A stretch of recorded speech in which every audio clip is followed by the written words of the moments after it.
Pakan muna natin muli ang ating Panginoong Hesus. Yan lang bang pwede nating mabigay sa Diyos na buhay. Hallelujah. Ngayong pong umagang ito, tayo po ay magsisimula po sa, patuloy po tayo sa tema po natin, a revival, a call to celebrate the fullness of life. Once again, sabay-sabay po natin with loud and clear. 1, 2, 3. Revival,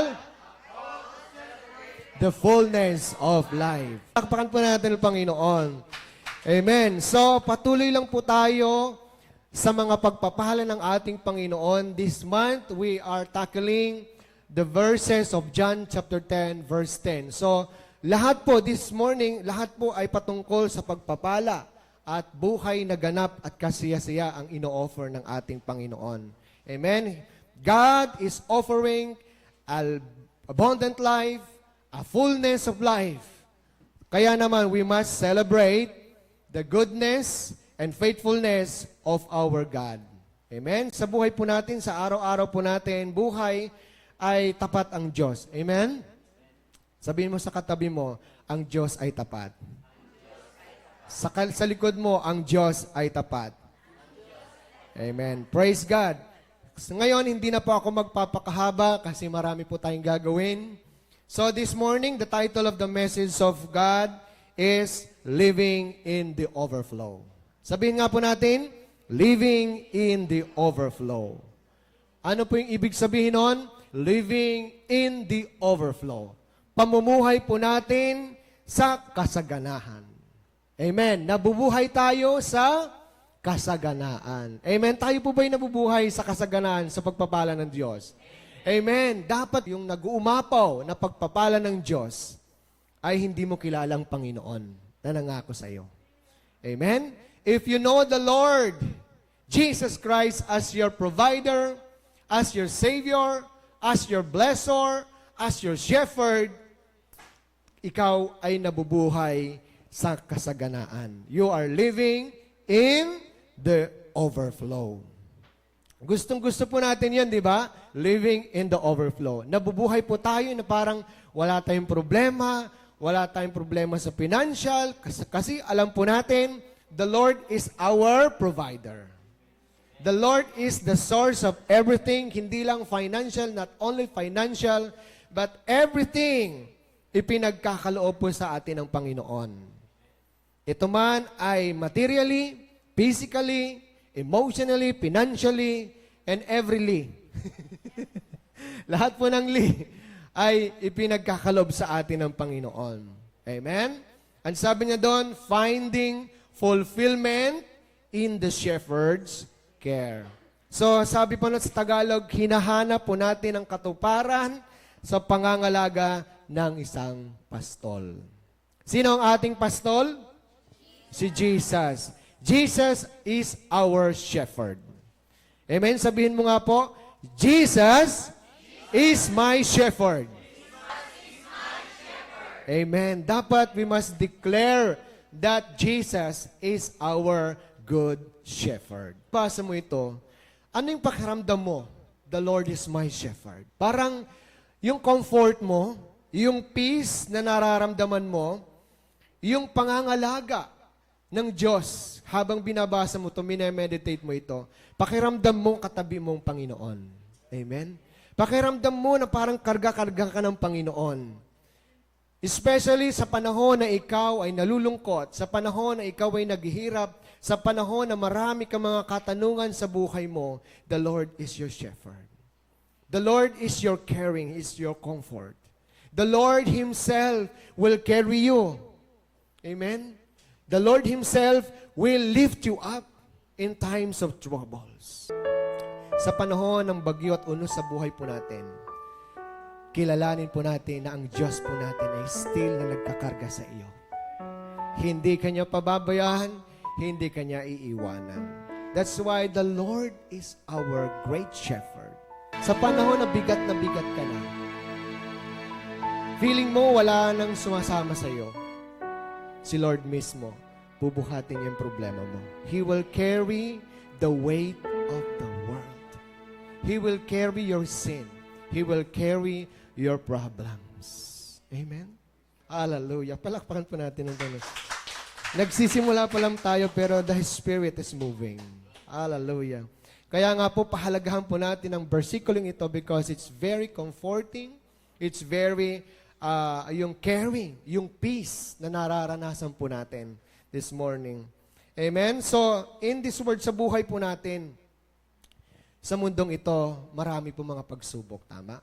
Marami po tayong mga challenges. Marami po tayong kinakaharap. Marami po tayong mga pagsubok. Nadadapa tayo, pero natututo po tayong bumangon.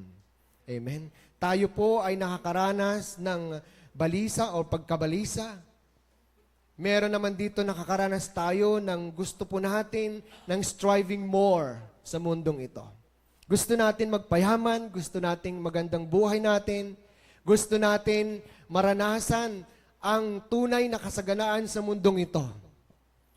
People are striving more and more. Parang wala pong tawag dito, contentment. Hindi nakokontento ang isang tao. Sa mundong ito, maraming gusto, akin ito, bilhin ko to, sa akin to. Amen. Nagrarap na ako. Amen.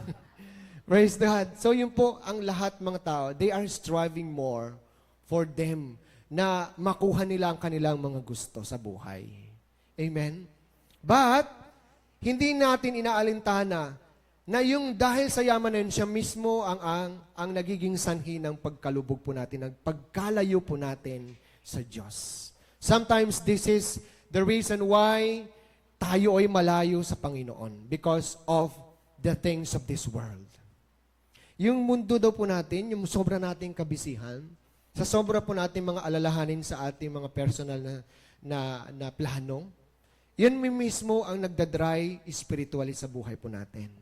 Kaya tayo nalalayo sa Panginoon. Feeling mo you are very far from God because of earthly things that left you dry. Kaya dapat kung na tayo nakakaranas ng dryness spiritual, worship the Lord. All I want is more of you. Amen. Because the Lord is your shepherd. Hallelujah. Amen. A life, a true satisfaction, and peace found only in the presence of the shepherd. Sabi nga doon, ang tunay na satisfaction at kapayapaan ay matatagpuan lamang sa tunay na ating dakilang pastol. Wala ka nang hanapin pa. Wala ka nang pupuntahan pa. Wala ka nang tatawagin pa. The Lord is our shepherd. Amen. Kilalanin po natin ang dakila po nating pastol sa ating mga buhay. Sapagkat wala po tayong magagawa kung tayo po hiwalay sa Diyos. Amen? Kung tayo ay hindi tapat sa Diyos, ang Diyos po natin ay nananatiling tapat sa atin. Lumayo ka man sa Panginoon ng matagal na panahon, God is still God. Amen? Mananatili siyang Diyos. Sapagkat siya ay Diyos na makapangyarihan. Siyang may likha ng langit at lupa. But the good thing is, mahal ka ng Diyos, inaantay ka niyang bumalik sa Kanya, sa Kanyang presensya. Like the prodigal son, magkasala man tayo, the Lord still loves us. He will not condemn you. Hindi na tayo kinokondemn ng Diyos. Hinaantay ka lang niyang bumalik sa Kanya. Kung pakiramdam mo parang nanlalamig ka na, pakiramdam mo parang ikaw ay parang ang layo mo na sa Panginoon, call unto the Lord. Amen? Meron po akong 3 ways ng shepherd na pwede po natin matutunan at malaman sa umagang ito. The first way is the provision of the shepherd. Provision of the shepherd. Sabihin nga po natin, let us say, provision of the shepherd. Provision. Provision ng ating dakilang pastol. Marami po ang provision na ino-offer sa atin ng Diyos. When we allow God to be our shepherd, He meets all our needs. According to His riches in glory in Christ Jesus. Kaya dapat, sabi na doon the Bible says, if we worship the Lord with His splendor, with His beauty, The blessing of God will pour out to those who worship Him.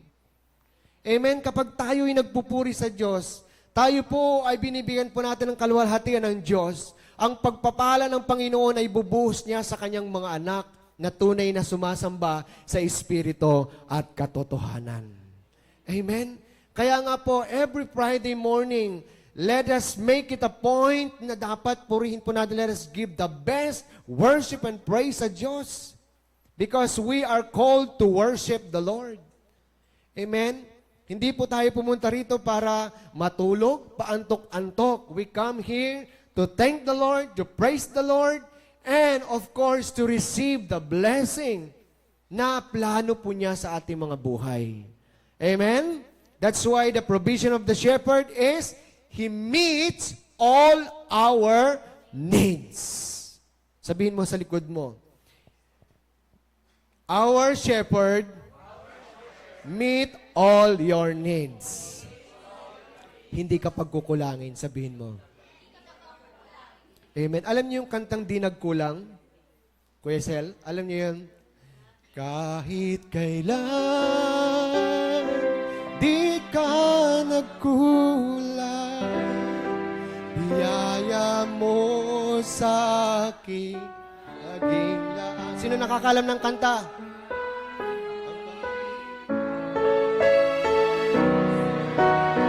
Walang hanggan, biyaya mo sa Come on, once again. Kahit kailan, amen, di ka nagkulang, biyaya mo sa aking laan.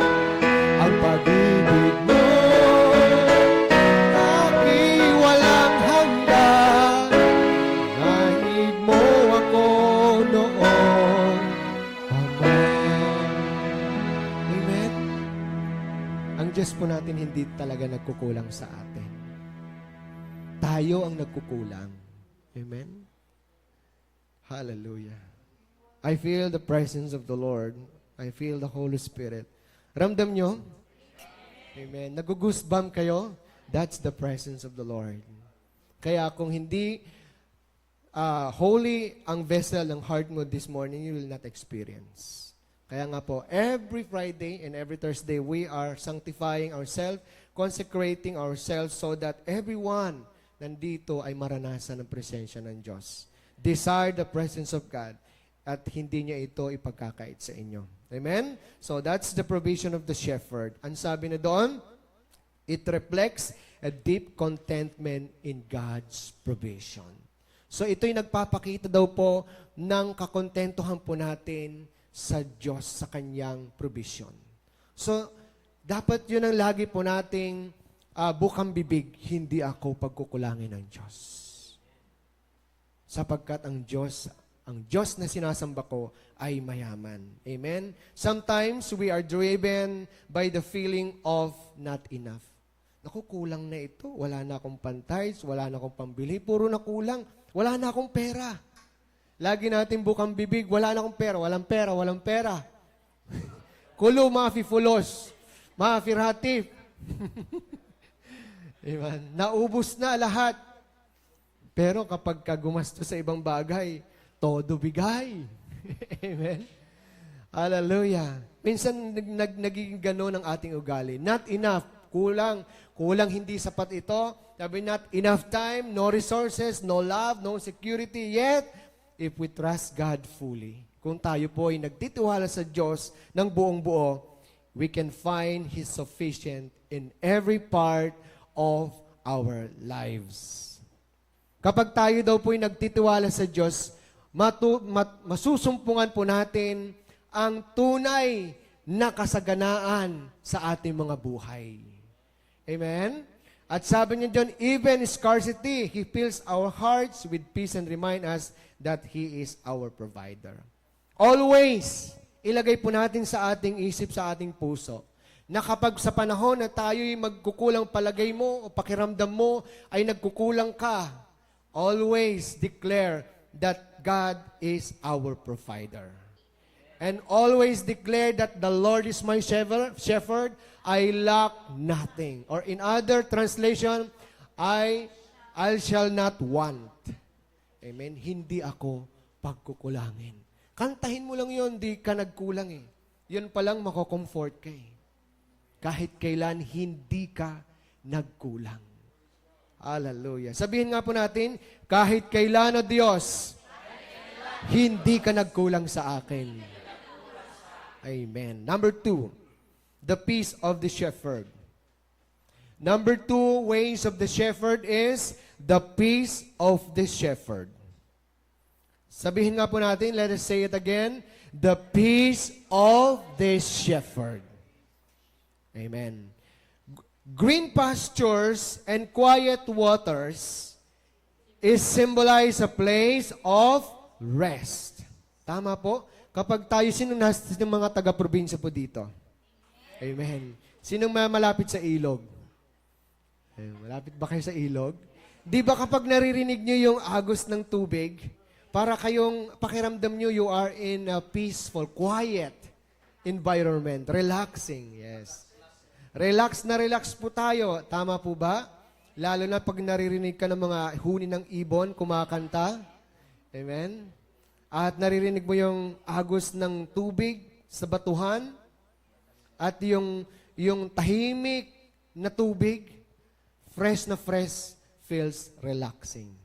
Amen? Relax na relax po tayo. It is a symbol, sabi na doon, a place of rest. Yan yung sinasabi niya, the peace of the shepherd is like green pastures and quiet water, symbolizes of peace or rest, refreshment, and safety. Tama po. Kapag tayo ay nasa piling ng Diyos, kapag tayo ay nasa piling ng ating pong dakilang pastol, wala ka nang alalahanin pa. Wala ka nang iisipin pa. Wala ka nang agam-agam sa puso, sa isipan mo. Sapagkat it is in, God is, kumbaga ikaw ay nasa kanyang kamay. You are in His safe hand. Amen? Nasa magandang kamay ka at inaalagaan ka. Kinakarga ka ng ating Panginoon. Feel safety. Amen? Kapag tayo ay nasa Panginoon, ang kaligtasan po natin ay sigurado. We are assured in our salvation. Sabi ng Psalms 91, sabi doon, He will, kapag tayo po ay nakakaradas daw po ng pagsubok, call upon the name, He shall rescue you. He is our refuge. Siya po yung dakilang pong nating tagapagtanggol. Tumawag ka lamang sa Diyos, ipapadala niya kanyang mga angels. Sabi na doon, if you call upon the name of the Lord in the time of your distress or trouble, He will going to deliver you. Amen? Yung safety po natin sa ating Panginoon, it is assured. And our shepherd, the shepherd doesn't drive out his sheep. Hindi niya tinataboy. Kapag kasang kanyang tupa, tayo, kanyang mga anak, merong problema, nilugmok, bagsak ang ating espiritual. If we come to the Lord, He will never drive us away, His sheep. Sapagkat kilala niya ang kanyang anak. Amen. Tayo po ba anak ng Diyos? Are we the children of God? Amen. So, kapag tayo lumapit sa Diyos, hindi tayo ida-drive away. Amen? He gently leads us them to a place where they can truly rest. Dadalhin ka niya, anak, nabibigatan ka na ba sa problema mo? Anak, ramdam na ramdam ko ang bigat ng iyong problema. Anak, ramdam na ramdam ko ang nalalayo sa akin. Pero anak, hindi kita itataboy. Lumayo ka man sa akin, inaantay pa rin kita. Dadalhin kita sa batisan, sa tahimik na lugar, para ikaw ay magkaroon ng tunay na kapayapaan, tunay na pag-ibig, at tunay na kaligtasan. Amen? Yan ang Diyos po natin. Hindi niya tayo ilalayo. Hindi niya tayo bibigyan ng problema na hindi po natin makakayanan. Amen? Kaya nga po, sa ating mga, bilang tayo mga anak ng Diyos, many people's life in a constant state of busyness and worry. Dito po, sinasabi ko kanina, dahil sa kabisihan po natin, busyness and worry of this world, hindi na natin naisip, hindi na pumapasok sa puso po natin yung pagiging shepherd ng Panginoon sa buhay natin. Amen? Kaya nga po, but God invite us to find peace in Him. Naguguluhan ka, hindi mo kayang isolve ang problema mo, come to God. Come to Christ, and He will find a solution for you, or He will give a solution for you. Amen? Palakpakan po natin ang Panginoon. True peace is not found in circumstances or possessions. Sabihin nga po natin, true peace is not found in circumstances or possessions. Anong ibig sabihin nun? Tunay na kapayapaan, hindi natin matatagpuan sa yaman na meron ka. Sa damit na maganda ka, sa pera na meron ka, halaga, sa mga ipon mo, possessions mo, you cannot find true peace in the circumstances. Maganda ngayong kalalagayan ng trabaho mo, parehas kayo may sahod ng asawa mo, o may anak ka na, maganda yung buhay mo, feeling mo. Do you think matatagpuan mo ang peace na ito sa ganitong kalagayan? No. Be very careful. Kapag ito'y nararanasan po natin, feeling mo, we are so blessed. Yes, God blesses us. Pero wag mong kalimutan pasalamatan ng Panginoon. Wag mong kalimutan na sambahin siya, purihin siya.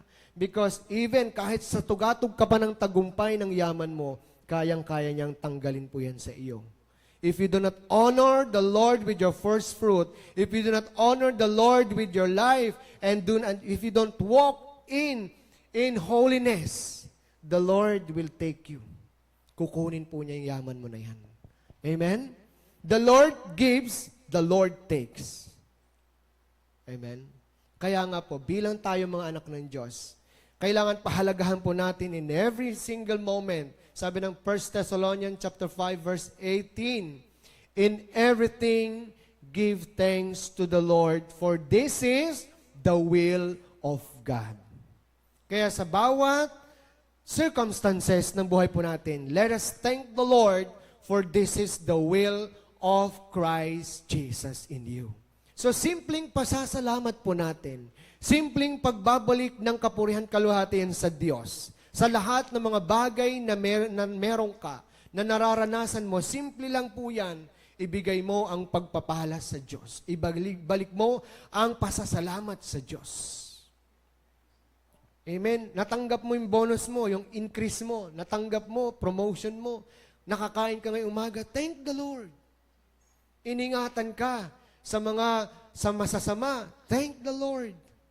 For this is, sabi na doon, for this is God's will for you in Christ Jesus. Kalooban ng Diyos na siya'y pasalamatan. May mga tao kasing hindi marunong magpasalamat. Ikaw ba yun? Amen. Sa simpleng lang, kuha agad. Bulsa agad. May sound effects. Amen. Kuha lang ng kuha. Receive ng receive. Pero hindi marunong magbalik. Pasasalamat. Dito ba yan o sa kabila? Amen. Sa iba yon, hindi dito yan. Ang mga taga-katip ay generous giver. Amen. Palakpakan po natin ng Panginoon. Kaya tayo pinagpapala. That's why God blessed us because of you. You are generous giver. Tingnan mo naman, pinaganda ng Lord ang church. Nararanasan po natin ang kabutihan ng Diyos. Kung hindi dahil sa pagpapala ng Diyos sa bawat isa, hindi natin ito makikita. Ang sabi ng dati nating kapatiran na nasa Pilipinas na, sabi niya, nakita niya rito yung mga, sila Ate Tala, sila Edlin, sabi niya, saan church na kayo nag-church? Sabi niya, saan ba kayo nag-church daw? Sabi niya, siguro nabasa niyo yun, comment. Opo, saan na kayo nag-church? Akala niya, ibang church na. Kasi ang alam niya dati, ang church, dito ba? Dito, yung kanto dito, nakaganon tayo. Yan, yun ang alam niya. Kaya yon. Kaya pag nasa Pilipinas ka, hindi ka tune in, ang layo mo na. Hindi mo na alam mga pangyayari sa araw-araw. Tama? And, by the way, speaking of vacation, welcome back, Ate Yet. Walakpakan po natin ang Lord. Nakaranas siya ng mga dilubyo sa kanilang pamilya sa Pilipinas dahil sa bagyo. But praise be to God, ligtas po ang ating kapatid. Amen? Kita nyo? Dapat napasalamatan yon. Nanghingi siya ng prayers sa panahon, yung kasagsagan po ng yung bagyo. Tama? Dahil palubog na ng palubog daw ang kanyang bahay. Tumataas na yung mga gamit, inaanod na. Pero praise be to God, iningatan ka ng Lord. Hallelujah. Pasalamatan natin ang Panginoon. Sabihin mo, thank you, Lord. Thank you, Lord. Hallelujah. So, daming nanalangin sa'yo, ate. Lahat na ipasa sa GC po natin, and everybody prayed. Praise the Lord. Hallelujah. So, yan po. True peace is not found in circumstances or possessions, but in the presence of the shepherd who knows what is best for you. Alam na alam ang presence, sabi niya doon, true presence or true peace is found in the presence of the shepherd who knows what is best for us. Alam na alam ng Diyos kung ano ang mabuti para sa atin. Yung favorite verse mo natin, Jeremiah 29:11, "For I know the plans that I have for you, declares the Lord, plans to prosper you, not to harm you, but Nasaan ba? Yan. Plans to give you hope and a future. So, alam ng Diyos ang lahat ng mga mabuting bagay na nararapat para sa bawat isa sa atin. He knows everything about us.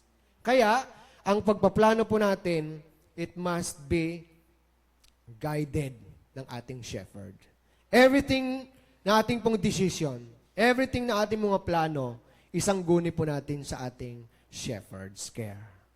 Kasi kapag nasa tamang pangangalaga ng ating dakilang pastol, ang buhay po natin ay maayos at masagana. Kaya nga po yung title, Living in the Overflow. Amen. Gusto nating mabuhay ng may kasaganaan, tama? Gusto nating maranasan yung nakakatulong tayo sa ibang tao. Hindi yung pansarili po natin, tama? Kahit na konti na meron po tayo, kaya po natin ilay to help others. Kahit mga magkano lang yan, dala mo, o pagkait man yan, o meron ka, everything kayang-kaya mong ipagkaloob sa ibang tao because you are living in the overflow. Amen? Amen po ba? Amen. Gusto nyo ba yon? Amen. Yung sinasabi mong lumipas ay sa araw-araw, hindi ka pinapasahod, pero kumakain ka araw-araw. Amen? May dumadating na pagpapala sa iyo na hindi mo inaasakan. That's the good shepherd.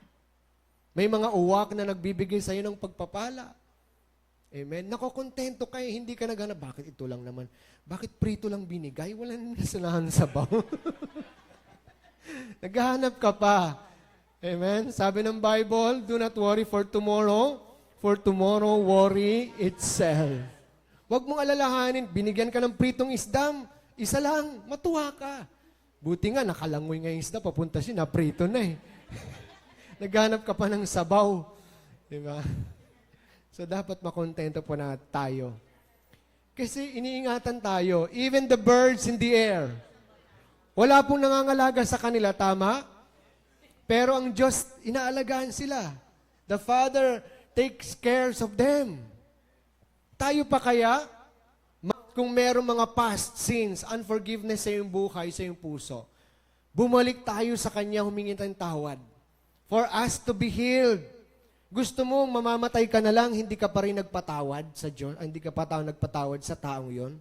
No, wag mo nang antayin pa na mamamatay na yung tao na hindi ka nakahingi ng tawad. Saka ka pala mag-iiyak kapag ka namatay na, wala na yung tao. No. Nung buhay pa siya, dapat hiningay mo na siya, humingi ka na ng tawad. Or, you release forgiveness doon sa taong yon. Amen? Amen po ba? Amen. Lahat po tayo dito siguro nakaranas po ng mga taong nasaktan natin or nakasakit sa atin. Now, the Lord Himself, He will heal you. Hindi lang po ito physically yung sakit natin, ubo, sipon, o anumang klase ng sakit, God can heal every sicknesses and diseases. By His wounds, we are healed. Sa Kanyang mga latay at sugat ng ating Panginoon, tayo po ay pinagaling. Physically, spiritually, God will heal us and restore us. Hindi lamang yun, sabi niya, He renews us and refreshes us when we are weary. And restoring our souls. Kung talagang yung sa panahon na ikaw ay worry ka na, sabi na rito, He restores our souls. Katulad po ng isang usa na nauuhaw.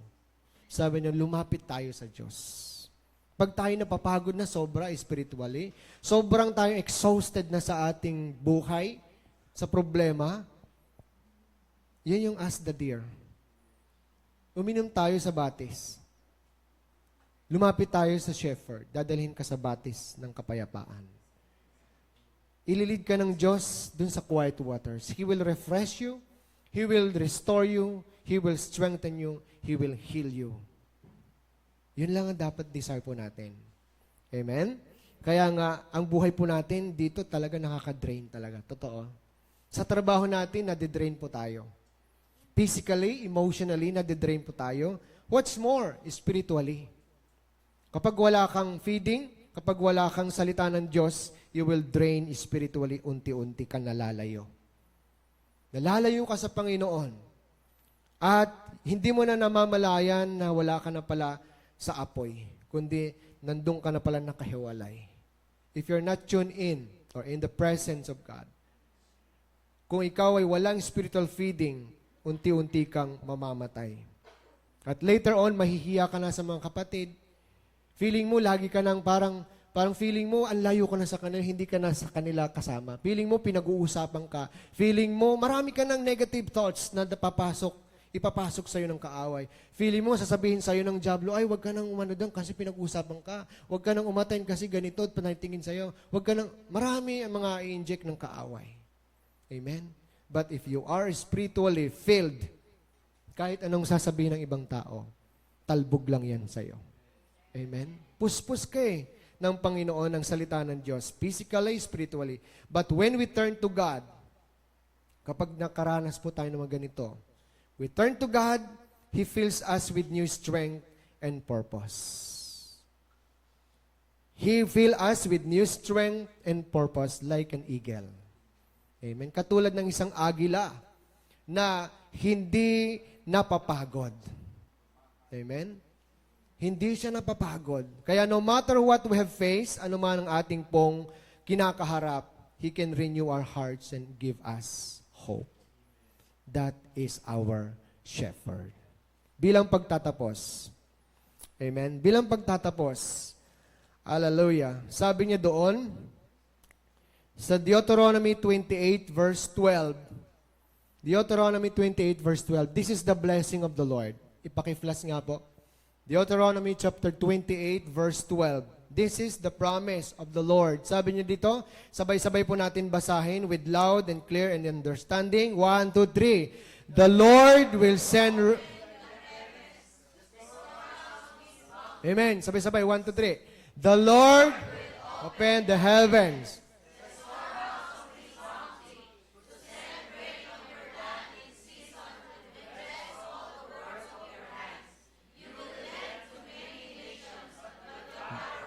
Amen. Anong sabi sa Tagalog?